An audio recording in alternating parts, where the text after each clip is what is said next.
Good Wednesday morning, everyone, or good afternoon, depending on whenever you're watching this. Um, Again, I hope you're doing a great job on your state tests. I know you guys are going to do great. Just take your time, focus, and you'll be you'll do fantastic. So this today we're going to talk about customs and celebrations. Okay.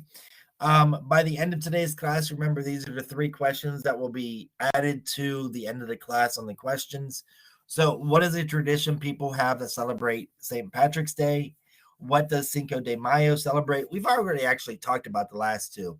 And what does Day of the Dead celebrate? So, those are the two questions that I know that we've already spoken about earlier in the year. So, those might be questions that you already know the answers to. And you might know what the tradition people have that celebrate St. Patrick's Day because we actually celebrated St. Patrick's Day in class, right? All right. So those are the three new questions that are going to be added to the end of this class. So the three vocabulary words: customs are things handed or things people do that are handed down from the past. Traditions are the handing down of cultures, customs, and beliefs. And celebration is to observe a holiday or special occasion in some special way. So the first question that we're going to ask is, what is a tradition? A tradition is an inherited trait or custom that is passed on from one generation to the next. It's as simple as that, guys. A tradition, we went over it, turkey at Thanksgiving, ham at Christmas, eating dinner with family, just traditions that's passed down from one family or one generation to the next. So your grandparents passed down this tradition to your parents passed it down to you, and you'll pass it down the family line, so on and so forth. So traditions are linked to cultural beliefs and can be linked to religious beliefs. For example, in the Catholic tradition, we celebrate Christmas, right? Or the birth of Christ on the 25th of Christmas is a tradition. This is known as a Catholic tradition. That's just one example, guys. There's a million other examples of traditions. This is just one that the book pointed out. So that's a tradition. I don't think there's anything really tricky about that or what a tradition is. So it's just basically one thing passed down from one generation to the next.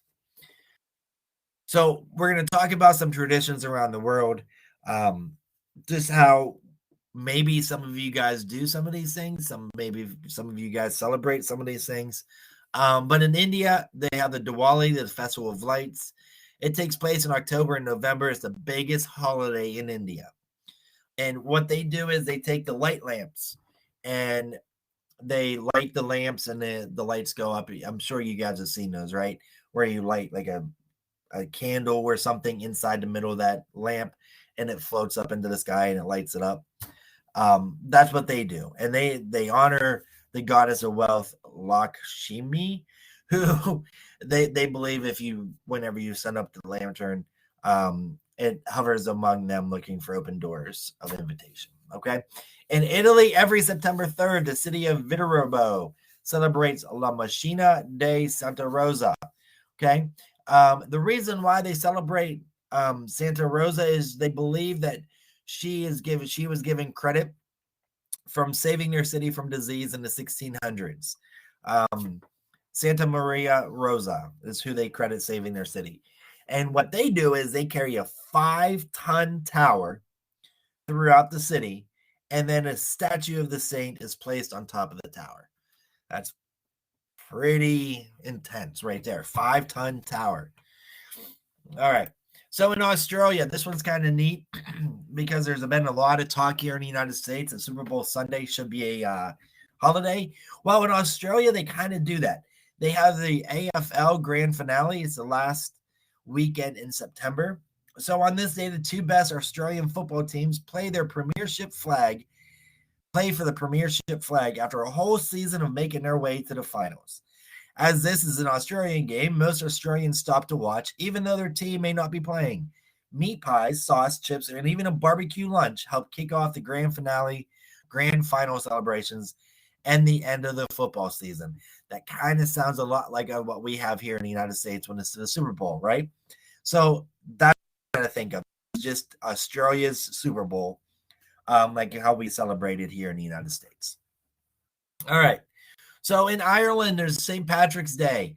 And like I said, we celebrated this a couple weeks ago on Friday before St. Patrick's Day.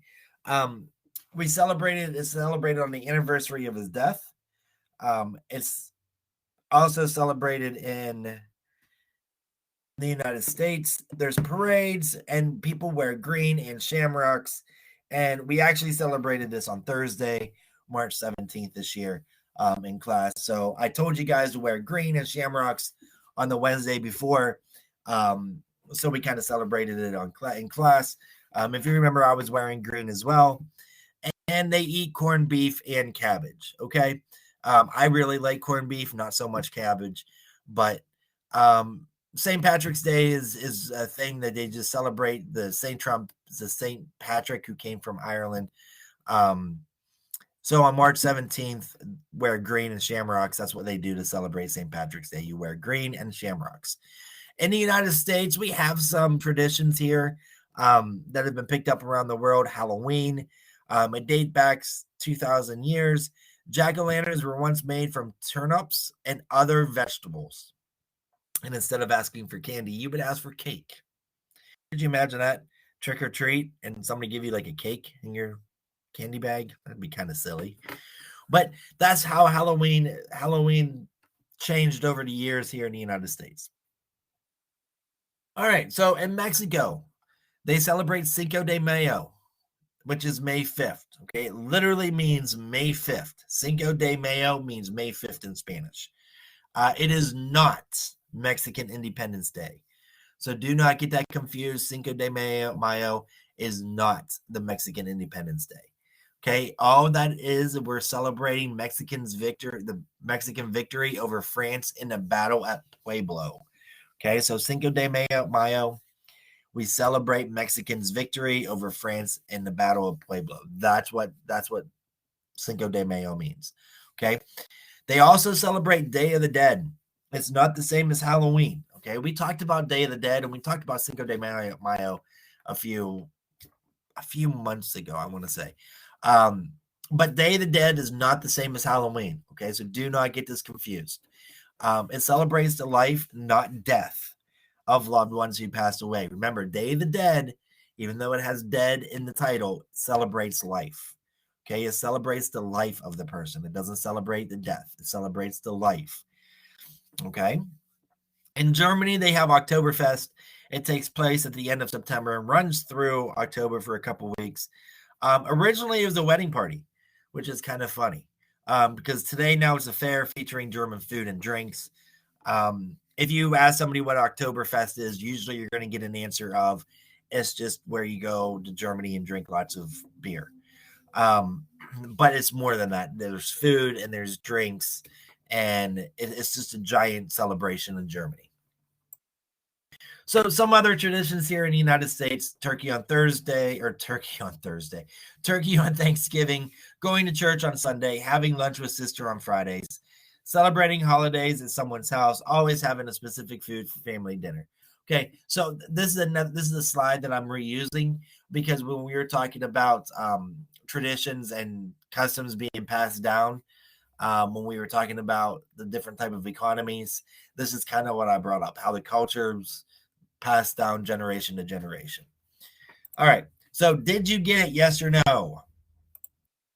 What is the term that refers to different cultures coming together but still having their unique and individual identity? Layered cake, mixer, or salad bowl? What countries make up the North American cultural region? United States and Canada, Mexico and the United States, and Canada and Mexico. Sarah practices a religion that follows the teachings of Jesus. It is also the largest religion in the world. What is it? Is it Islam, Judaism, or Christianity? What religion calls their God Allah? Islam, Judaism, or Christianity?